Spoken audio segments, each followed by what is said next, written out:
Hello folks, welcome back to Dr. Politica. I'm hoping you're doing well wherever you are. Now, Gashagua just jetted out. Ameenda USA. And of course, people are saying that Gashagua has gone to America to actually crash and destroy and bury William Ruto's name in America. Because Gashagua's main intention is to make Ruto a one-term president. And now, after Gashagua alienda jana, of course, there were some looming arrests that, of course, was being talked about. But who can arrest Gashagua? Who can dare arrest Gashagua? No one, even the president, knows that hawezi guza Gashagua. In fact, Gashagua has become more powerful even than Agwambo, because Agwambo was the one who was holding, alikuwa anaogopewa. So Gashagua anaogopewa. So Ruto is very happy. Gashagua is not in the country. In fact, I'm seeing Ruto smiling today. I saw him in a press conference. In status, he was smiling because the person who is actually giving him sleepless nights is actually out of the country. Now, Gashagua revealed some shocking details pertaining this 101 hit squad that, of course, has been maiming Kenyans. Watu, Gashagua anasema hivi. Listen to the video. That the National Intelligence Service has procured Subarus to give an impression that this killer gang is from the DCI. The truth of the matter is that this has nothing to do with the DCI. This is the National Intelligence Service. And this squad of 101 people was formed when I was still in government. Yes, from the video, he's saying that these people are actually using Subarus. This Subarus has in a number plate and they're disguising as, DCI, lakini hawa ni NIS wenye wanatumika by the state to actually maim and of course destroy the peaceful protesters. Of course, there are some shocking videos we've been seeing actually ever since maandamano yanze. We have seen this video whereby people are getting abducted kwa maandamano, police wamevaa hood, wamejifunga na face masks, shooting at people, killing actually. And of course, all this supports Gashagua's statement. And I tell you what, Gachagua is a truthful man. Whatever he says is actually the truth. I can take you back to what he said. Remember, he talks about Sudan, how Ruto is actually supplying firearms to Sudan to actually aid that war. Alisema mwenyewe hivyo. And what happened last month, we saw, a video from Sudan, showing mabunduki za Kenya, the number zao was serial numbers and whatever, as per what Gachagua said. So whatever he says is actually the truth, because he is the former deputy president and he was there, and of course he knows how the state runs. And remember, once you are betrayed, you usually reveal the truth to the people of Kenya so that you can hurt the president. He's doing so. Anaambia wa Kenya kila kitu ndo aumize Ruto. So this hit squad, it's from Uganda, Rwanda, Rift Valley. That's what Gachagua has been saying. And these are policemen who are they are from the police service. Na wamechukuliwa, they are trained to hurt Kenyans. And my question is, why should a government have this squad? Because why should a government eat its own people? I mean, government should protect its own people, but not eat or chew its own people. And Gachagua is adamant in his statement. He's saying that our watu hawa anawajua, and then even knows where the office is. In fact, he's been saying that office yao iko Karen. Their main work is actually to check mtandao na kuona who is doing what, who is doing what. If you are on the wrong side, you're being taken to Karura Forest. That's what Gachagua is saying. And of course, we've been seeing how people have been disappearing. Remember, Ojwang was just buried last week, and we know what happened, what transpired prior to his death. And of course, we know Dangui, who was actually saved by Kenyans who cried out and called out the DCI to actually release the boy. In fact, the Judge Chacha, told DCI to produce the boy before the courts. So, court ilimsaidia. And we've seen other abductions that I can't even say because Nwengi. In fact, right now, abductions, death, whatever, has become is normal because it happens every day. No, it has been normalized. Now, here's the twist. Why do you think the government needs this squad? Remember, truth be told, the next elections will be like 2007. Remember 2007 what happened? Where people massively voted against the government. The people voted for Raila Odinga, but Raila Odinga, bahati yake mbaya, Kibaki alikatalia kiti, and Kibaki changed everything. And you know what happened. So,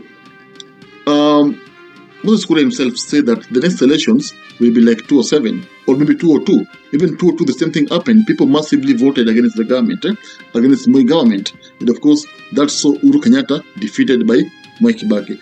So the same thing will happen this time, because these are the signs.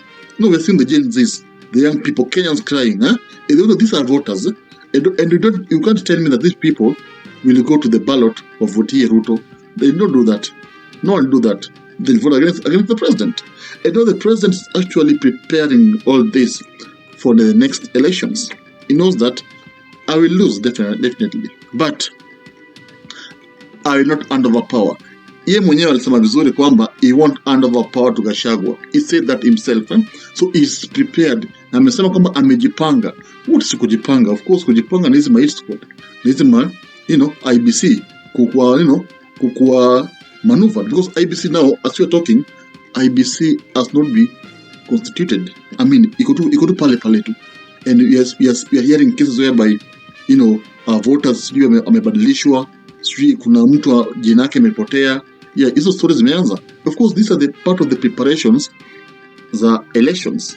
And of course, if Ruto emerges the winner, yeah, and maybe the Gen Zs or Kenyans at large waone hapana, you lost, we voted against you.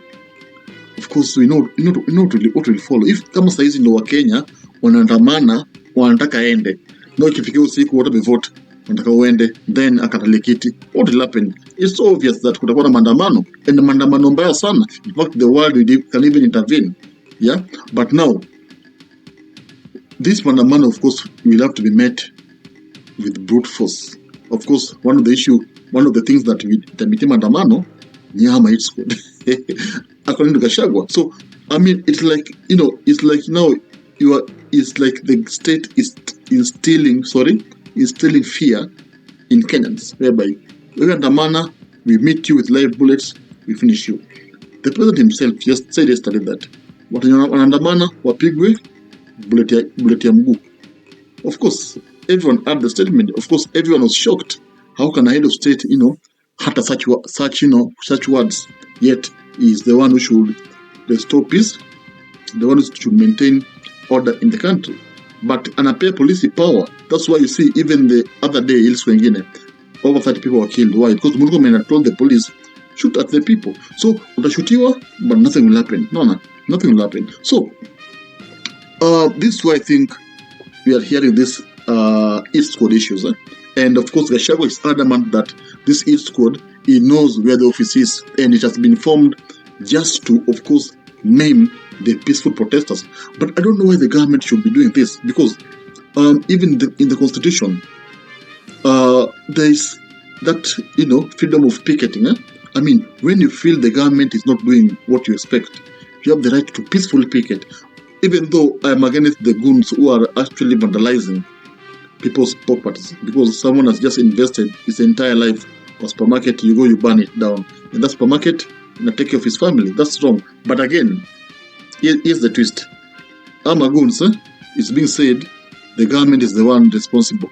Wanalipa watu, because there's a video I saw where goons were actually attacking the Gen Z's peaceful protesters. So this shows that these goons, they are people who have been sent to finish this maandamano, and the government has all the resources to do whatever they want to do. And even remember, jana kuna mama wenye alikuwa nalipwa just to attend the event here, Ruto. So it shows you that all these people, they are being put there to serve the government's purpose, ama interest.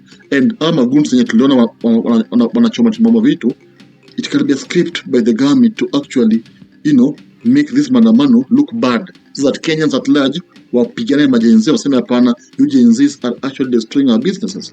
But the truth is, the government is the one who's actually using these goons to maim Kenyans, and that's the reality. So that's why I'm saying this East Squad that is being, said by Gashagua, kwamba kuna East Squad, is actually formed to maybe to actually, not even maybe, to really, stop these people, these young men who are actually, curtailing the government.